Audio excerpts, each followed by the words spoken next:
ਵਾਹਿਗੁਰੂ ਜੀ ਕਾ ਖਾਲਸਾ ਸ਼੍ਰੀ ਵਾਹਿਗੁਰੂ ਜੀ ਕੀ ਫਤਿਹ। ਧੰਨ ਧੰਨ ਗੁਰੂ ਗੋਬਿੰਦ ਸਿੰਘ ਜੀ ਮਹਾਰਾਜ। ਜਦੋਂ ਗੁਰੂ ਜੀ ਹੇਮਕੁੰਟ ਦੀਆਂ ਬਰਫੀਲੀਆਂ ਚੋਟੀਆਂ ਵਿੱਚ ਤਪ ਕਰ ਰਹੇ ਸਨ ਤਾਂ ਅਕਾਲ ਪੁਰਖ ਨੇ ਪ੍ਰਸੰਨ ਹੋ ਕੇ ਉਹਨਾਂ ਨੂੰ ਆਪਣਾ ਪੁੱਤਰ ਨਿਵਾਜਿਆ। ਇਸ ਤਰ੍ਹਾਂ ਜੋ ਨਾਲ ਦੇ ਸਾਧੂ ਸਨ ਉਹਨਾਂ ਨੂੰ ਵੱਖ-ਵੱਖ ਤਰ੍ਹਾਂ ਦੇ ਝਲਕਾਰੇ ਪਏ ਕਿ ਗੁਰੂ ਜੀ ਕਿਸ ਕਾਰਨ ਫਿਰ ਸੰਸਾਰਿਕ ਜਾਲ ਵਿੱਚ ਫਸ ਰਹੇ ਹਨ, ਕਿਉਂਕਿ ਸਾਰੇ ਹੀ ਜਣੇ ਜਾਣਦੇ ਸਨ ਕਿ ਸੰਸਾਰ ਦੁੱਖਾਂ ਦਾ ਘਰ ਹੈ। ਉੱਥੇ ਜਾ ਕੇ ਜੀਵ ਦੁਖੀ ਹੀ ਦੁਖੀ ਹੁੰਦਾ ਹੈ।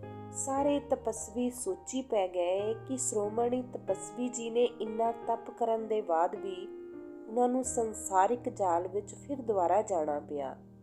ਹੌਲੀ ਹੌਲੀ ਸਾਰਿਆਂ ਨੂੰ ਇਹ ਸੋਝੀ ਆਉਣੀ ਸ਼ੁਰੂ ਹੋ ਗਈ ਕਿ ਉਹ ਸੰਸਾਰ ਵਿੱਚ ਕਿਸ ਦੇ ਕਾਰਨ ਜਾ ਰਹੇ ਹਨ, ਕੀ ਕਰਮ ਕਰਨ ਲਈ ਜਾ ਰਹੇ ਹਨ ਜਿਨ੍ਹਾਂ ਨੂੰ ਸਿਰਫ ਉਹੀ ਕਰ ਸਕਦੇ ਹਨ।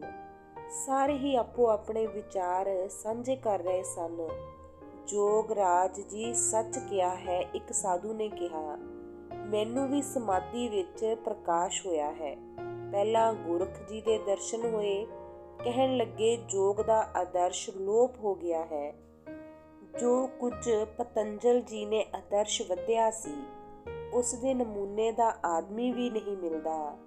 ਰਾਜ ਜੋਗੀ ਪੱਤਰੇ ਲੈ ਕੇ ਵਿਚਾਰ ਕਰਨੀ, ਬਸ ਇੰਨਾ ਕੁਝ ਬਾਕੀ ਰਹਿ ਗਿਆ ਹੈ। ਉਹ ਆਦਰਸ਼ ਜਿਸ ਦਾ ਨਮੂਨਾ ਨਾ ਮਿਲੇ ਆਪਣੇ ਸ਼ਾਸਤਰ ਤੇ ਪ੍ਰਯੋਜਨ ਸਮੇਤ ਲੋਪ ਸਮਝੋ। ਨਿਰਾ ਹੱਠ ਜੋਗ ਵੀ ਹੁਣ ਘਟ ਗਿਆ ਹੈ। ਜੇ ਹੈ ਤਾਂ ਨਾਟਕਾਂ ਚੇਟਕਾਂ ਲਈ ਰਹਿ ਗਿਆ ਹੈ।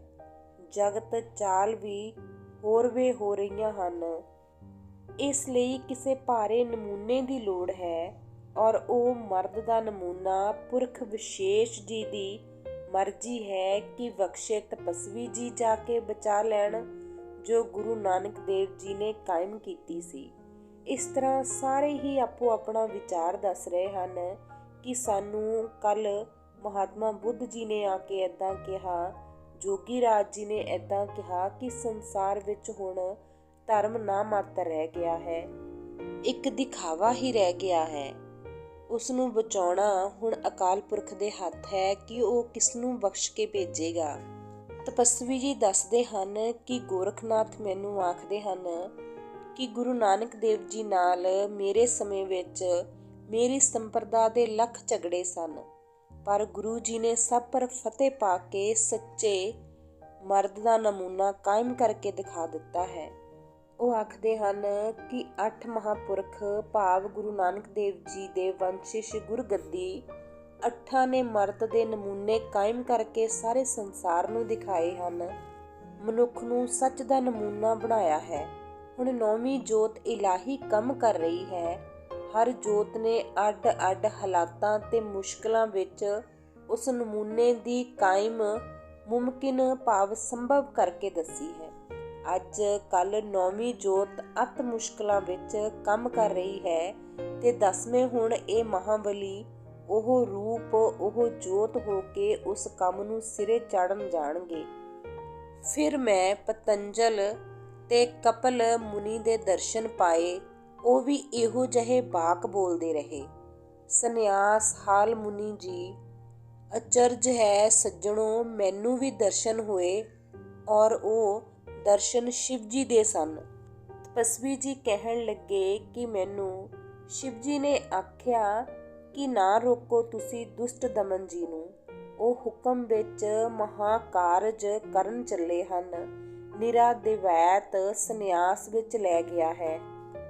ਪ੍ਰਜਾ ਮਹਾਂਪੁਰਖਾਂ ਤੋਂ ਖਾਲੀ ਹੋ ਕੇ ਦੁੱਖ ਪਾ ਰਹੀ ਹੈ। ਲੋੜ ਹੈ ਨਵੇਂ ਆਦਰਸ਼ਕ ਇਨਸਾਨ ਦੀ ਜੋ ਆਪ ਸਿਰੇ ਚੜ੍ਹਨਗੇ।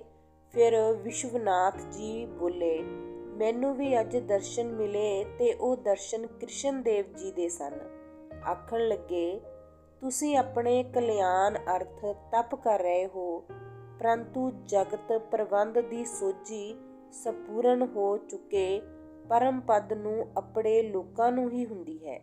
ਆਪਣੇ ਆਪਣੇ ਵਕਤ ਜਗਤ ਵਿੱਚ ਉੱਪਰੋਂ ਮਹਾਂਪੁਰਖ ਜਾ ਕੇ ਕੰਮ ਕਰਦੇ ਹਨ। ਪਰ ਕੋਈ ਨਾ ਕੋਈ ਗੱਲ ਉਸ ਮਰਦ ਦੇ ਨਮੂਨੇ ਵਿੱਚ ਅਕਸਰ ਦੀ ਪੈ ਕੇ ਗਿਰਾਓ ਕਰ ਦਿੰਦੀ ਹੈ। ਪ੍ਰਯੋਜਨ ਅਮਰੀ ਇਹ ਹੈ ਕਿ ਹਰ ਸ਼ੈ ਖਿੜੇ ਆਪਣੇ ਕਮਾਲ ਨੂੰ ਅੱਪੜੇ। ਇਨਸਾਨ ਵਿੱਚ ਇਸ ਵੇਲੇ ਜਗਤ ਵਿੱਚ ਆਪਣੇ ਕਮਾਲ ਤੇ ਨਹੀਂ ਹੈ। ਦੇਖੋ, ਇੱਕ ਕੁਦਰਤੀ ਗੁਲਾਬ ਦਾ ਬੂਟਾ ਜਦ ਖਿੜੇ ਵਿੱਚ ਹੈ ਤਾਂ ਇਹ ਉਸਦੇ ਕਮਾਲ ਦੀ ਦਸ਼ਾ ਹੈ, ਪਰ ਆਦਮੀ ਜਾਂ ਮਾਰ ਖਾ ਰਿਹਾ ਹੈ ਜਾਂ ਮਾਰ ਦੇ ਰਿਹਾ ਹੈ। ਅਗੰਮੀ ਖੇੜੇ ਵਿੱਚ ਲੈ ਲਾਇਆ, ਉਹਦਾ ਆਪਣੇ ਇਨਸਾਨੀ ਕਮਾਲ ਵਿੱਚ ਝੂਮਦਾ ਇਨਸਾਨ ਨਹੀਂ ਦਿਸਦਾ। ਅਸਾਂ ਇਸ ਕਰਕੇ ਗੀਤਾ ਵਿੱਚ ਸ਼ਾਖ ਗਿਆਨ ਦੇ ਜੋਗ ਦੇ ਝੇੜੇ ਮਿਟੇ ਕੇ ਨੁਕਤੇ ਤੇ ਜੋਗੀ ਦਾ ਆਦਰਸ਼ ਕਾਇਮ ਕੀਤਾ ਸੀ। ਅਰਜਨ ਨੂੰ ਨਮੂਨਾ ਬਣਾਇਆ। ਉਸਨੇ ਸਭ ਕੁਝ ਸਮਝਿਆ, ਪਰ ਮਰਦ ਉਪਨੇ ਦੇ ਆਦਰਸ਼ ਹਿੱਸੇ ਤੇ ਆ ਕੇ ਉਹ ਫਿਰ ਉਦਾਸੀ ਵਿੱਚ ਪੈ ਜਾਵੇ। ਤ੍ਰਿਸ਼ਨਾ ਰਹਿਤ ਮਰਦਾਓ ਤੇ ਇਨਸਾਨੀਅਤ ਦੇ ਆਦਰਸ਼ ਉੱਤੇ ਹੁਲਾਰਾ ਨਾ ਪਾਵੇ। ਅਖੀਰ ਅਸੀਂ ਖੱਤਰੀ ਧਰਮ ਦਾ ਉਛਾਲਾ ਦਿੱਤਾ ਤਾਂ ਚਮਕ ਉੱਠਿਆ, ਪਰ ਇਸ ਖੱਤਰੀ ਧਰਮ ਦੇ ਸੰਕਲਪ ਵਿੱਚ ਹਉ ਦੀ ਕਸਰ ਸੀ, ਭਾਵ ਉਸ ਵਿੱਚ ਹਉਮੈ ਆ ਗਈ ਸੀ।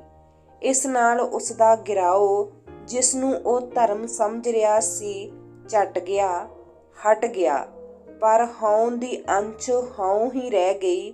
ਹਉ ਨਾ ਹੋਵੇ ਫਿਰ ਮਰਦਾਓ ਹੋਵੇ, ਭਾਵ ਹਉਮੈ ਨਾ ਹੋਵੇ ਫਿਰ ਉਹ ਮਰਦ ਹੁੰਦਾ ਹੈ।